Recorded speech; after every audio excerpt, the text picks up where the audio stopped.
Minu selja taga peatselt kividest valmiv number 7 tähistab 7. jalaväerügementi, sest just siinsamas asus kunagi Eesti Kaitseväe Petseri lõunalaager. Ala mälestust on tulnud appi korrastama kuperjanovlased ning meie liitlased Ameerikast.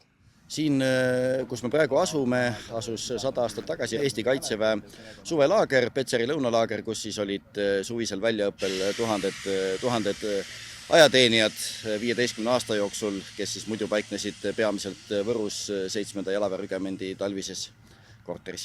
Tänase talgupäeva raames koos kaitseväelastega on plaanis siis laduda maakivid sinna ajaloolisse 7-sse, mille piire on juba ehitajal valmis tehtud.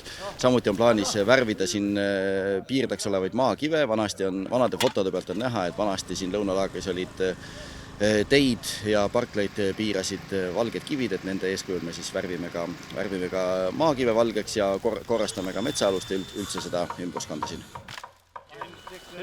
Kuidas panustas täna Kuperjanovi jalaväepataljon lõunalaagri korrastamisesse? Lõunalaagri korrastamisse panustas teine Kuperjanovi jalaväepataljon 2 elemendiga, milleks olid siis miinipildurühm ja 1 pioneerijagu. Mõne tunniga said sõdurite toel tööd tehtud, metsalune koristatud, kivid värvitud ning number 7 laotud. 7-mägi avatakse pidulikult 21. juunil, suvisel pööripäeval. Tugev müür! Terav mõõk! Tugev müür! Terav mõõk!